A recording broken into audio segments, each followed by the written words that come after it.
Hey everybody, and welcome to another comic book review video. This time we're going to be looking at a horror comic by Steve Niles and Ben Templesmith. The series is 30 Days of Night. It's not really that scary, but you know what? I just felt like doing this in the dark anyway. So, we're going to be looking at this comic series today. I've actually been putting off this review for a very long time because I've always had extra trades of it ready for me to read, and they've been in my to-read pile, and I didn't want to make the video until I had read them all. And the thing is, that stack just kept getting higher and higher. So now, at this point, I've actually read up through volume 7 of the series. So we're going to go through trade by trade. I'm actually just going to give you like quick rundowns of what the story is basically about, what you're getting in for each trade, because you can really jump into certain trades and you wouldn't have to have read the earlier ones, but sometimes you would have. So I'm going to let you know what I think about the series up to that point and what kind of trades you can grab, but which ones you might be interested in. So, first of all, let's take a look at the first 30 Days of Night. The first one, you see, obviously was made into a film, so if you have seen the film, I'm sorry. I didn't really like the film. I don't know, maybe you did, but whatever. So, film was decent compared to what the book was. Basically, that first film is this story. And this story, really basically, I'm going to give you a really quick rundown. Basically, there's this town in Alaska called Barrow that once a year will have a season where the sun will set, and based on how the Earth is orbiting, the sun will actually not rise for another 30 days. So what happens this one year is that vampires basically consider that, oh, it's open season up there in Barrow, Alaska. Let's just go, you know, have a little feeding frenzy. And that's basically the setting for this story. That's a pretty cool idea. I kind of like it, considering how it's really hard to write a vampire story, because I don't like them. I don't think a lot of people like vampires anymore, and honestly, they're just kind of, I don't know, stale, old, I don't know, but this idea kind of brings them back. It's pretty cool. So, basically, the story's decent. I mean, there's a lot of problems if you really start paying attention with, like, transitions. Things get a little weird. Characters might say things that would appear out of character. People would do things that don't really make any sense sometimes.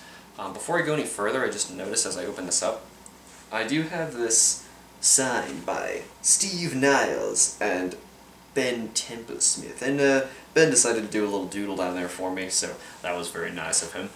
He just, we were talking away for a while. He's a really cool guy if you ever get a chance to talk to Ben Templesmith. So, while we're on the topic of Templesmith, his art in this book is awesome.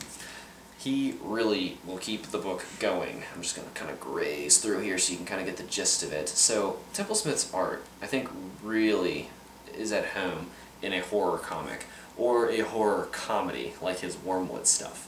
So, if you already like Ben Templesmith's stuff, this is clearly where it all started. It's not really where it all started, but this is where like IDW started, and really started making a lot of comics, and then trying to turn things into films, which is where this kind of got weird.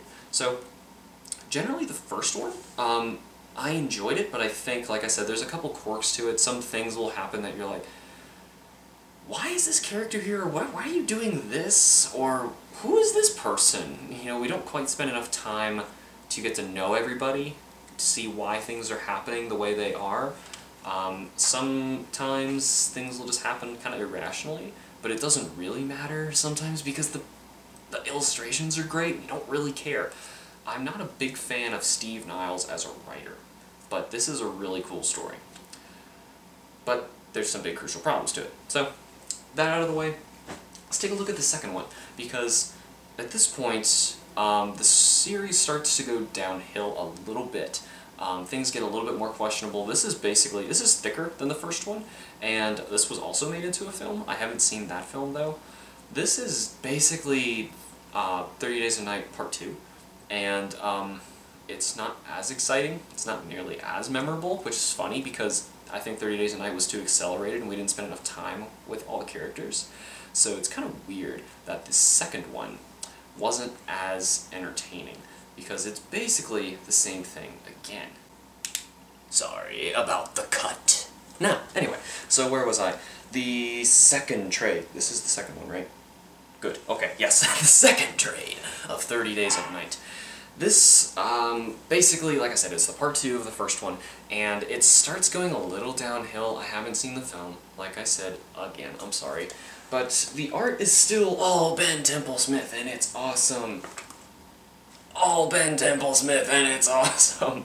The writing still has the same similar issues that you're going to find in the others, but the thing is, Templesmith is a great illustrator, and it really doesn't hurt that much when I'm like, well, even if there's a bit where I'm like, alright, that doesn't quite make any sense, I can still forgive it because Ben Templesmith is making this book really exciting. So that's pretty cool to be able to get through the story in that fashion. The vampire bits are starting to get a little weird because it's becoming more of like more questions start being brought up, like, not in the book, in your mind, like, why would the public seriously not understand what's going on at this rate, or why would, you know, stuff doesn't quite make any sense, but still a semi-enjoyable story, not nearly as good as the first one, but I still enjoyed it. Now, that one, you would have to have read the first one to understand, otherwise you're just going to be, like, reading this 30 Days a Night book and be like, what's going on? Third one. Now, honestly, this is one of my favorite covers of the trades, and what I find really weird about this one is this story is, like, completely not memorable. I had to go back through the entire thing because I didn't remember it at all. Now, this one, however, I believe is the last trade that is just Steve Niles and Ben Templesmith, which is good and bad. I don't like Steve Niles, Ben Templesmith's great. As soon as you lose Templesmith, the story will start really going downhill later, and as soon as you lose Steve Niles, the writers that jump in really aren't that great of a replacement. So, this story, fortunately, completely illustrated by Ben Templesmith. I remember enjoying reading it, but the thing is, it just wasn't very memorable, and in the end it was like, well, yeah, okay. It really didn't have much to do with the first 2 trades, so I think you can really read this one with the blank knowledge that I gave you from the first trade. You really don't need to know much of anything from it. So, this one is okay. Like I said, the series started to go downhill, but, Volume 4 happened. This one is really thick. I think it's the thickest one yet. I can just feel it. This one is really, really interesting, and what happened was Steve Niles was paired up with another writer, Chamberlain, whatever, and Ben Templesmith was paired up with a new writer, Matt Fraction. I know I said if they replace the writer that he's probably not so great. This is the only instance where that's not true. Matt Fraction's awesome. If you don't really care for any of the 30 Days a Night stuff, if you can just find that story with Fraction and Templesmith, that is the best 30 Days of Night ever gets, in my opinion. It's awesome and has nothing to do with anything else. And unfortunately it starts setting that weird trend where in 30 Days of Night you can just kind of tell whatever story you want, and it doesn't have to do with the main story anymore. So after this it'll start getting really weird. That puppy is really ruining the creepy aspect of my video. So, illustration-wise, the cover obviously is by Ben Templesmith, and it's referencing the story that he illustrated with Matt Fraction. Really great characters in that one. I really enjoyed that one. It's a really awesome horror comic. The one with Steve Niles, though, I don't like the illustrations in it at all. This is what you're looking at right here. This is how it's illustrated. It's kind of bland to me, and it just is so off-putting because we've gotten Ben Templesmith up to this point, and then we're hit with this guy. No offense to this guy, but he doesn't fit this book. But fortunately, as soon as we finish that story, which does take a bit of a long time, there we go, about halfway through the trade, then we'll get the other story that is much... She's driving me crazy. That is much better. It's so much better written, and I was actually talking with Templesmith about this. telling him that I think it was my favorite 30 Days of Night story, and or really story that he's illustrated, which at that point I don't think I've read further in Wormwood, because I would have said it was Wormwood. And he said, wow, I really don't even really remember working on that much, because Fraction just kind of sent me scripts and said, alright, do it. And we never really talked to each other, so it wasn't really any back and forth at all, so that's kind of depressing, because it was a really cool story. So, whatever. This is an awesome 30 Days of Night trade. If you want to pick that one up, you can completely read it out of order. The only downside is 50% of that trade is kind of lame. So, after that, I was kind of like, okay, this is actually a pretty good series. I can like continuously get more of these. I was kind of bummed when the next few, I got the next 3 all at the same time, which was 5, 6, 7. I grabbed them all at a half-price books, got them pretty cheap, so I didn't really care. And like I said, I was taking a very long time to read these for this video to come out. So, this time, I believe there's separate stories in this. Oh, yes, it says 3 tales, duh. It's 3 different stories. And one of the big names on the side is Templesmith, he's back! Not really. He's only doing like an 8-page story in the beginning, and the rest of the trade is other artists who kinda stink. Granted, one of the artists is okay. It's like a watercolor kind of artist. I'm gonna jump to it here so we can see. There we go. It's like watercolor art. That's like more than half of the trade is this kind of art in a space story, which is kind of cool, but it's really predictable. Unfortunately, it's just really predictable, so it's not written that great. I believe it's written by Niles, because that's what Niles is. Niles is like really predictable with plot holes. That's how Steve Niles writes, with really poor dialogue, and I don't like Steve Niles. But anyway, that astronaut story is okay. Basically vampires in space. It's another one of those stories where it was like, wow, the setting to that is kind of cool, but it kind of got botched when it was made, so that's a bit of a bummer. So this one I don't really enjoy that much. You can completely read it, ignoring that the others have existed, so that is, I guess, a plus. So if you find Volume 5 and you're like, hey, I want to see that, go right ahead, you can do that. The one after that, what is she so mad about? She sees a vampire or something. So, the next one after that, this is basically the aftermath of the astronaut story. So, Volume 6 of 30 Days of Night, you would have to read after 5. But the thing is, 5 could have been read first. It doesn't really matter. So, that's really weird. So, whatever. This aftermath, I believe, yeah, Templesmith's like not even in this book. This was, really... It was just another one of those where I was like, oh my gosh, when's this book going to end? At this point, 30 Days of Night really starts going downhill, and I'm like, I'm just getting bored. I'm getting bored. Not interested, the art's not great, the story's not written very well, the dialogue kind of sucks, and you're like, oh my god, make it stop. But it's still kind of interesting that you see a bit of the aftermath of another story, because I don't like being fed a detailed story and then it just disappears. I don't think anybody really likes that. So this whole trade is actually the aftermath of what's going on, basically following this one reporter who believes that there were vampires that were on that space shuttle and caused those people to die, and everyone else is, you know, making a cover-up of some sort for whatever reason that we don't know. I don't know, they never explain it, it's just kind of assumed. There's an interesting plot twist at the end, but it doesn't make sense, you know? It's more like, oh, wouldn't it be cool if this guy was actually this guy? It doesn't make any sense, though, but it's kind of cool. Whatever. It's, I don't know. And actually, it looks like Niles didn't even write this. Within like the first 5 pages or so of reading this one, I was actually thinking, wow, this replacement guy is writing better than Niles ever did.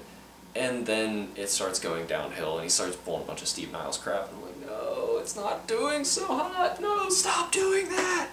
Oh, it's so sad, it's so sad. The last one I read, Volume 7, what are you called? Evan and Stella, and we have this really cool illustration on the cover here. I hope you can see it and I'm not like intentionally causing an insane glare. That would really suck. So this one is written by Niles, and I believe it has a new artist. This is actually not been Templesmith. It's someone who just looks a lot like Templesmith.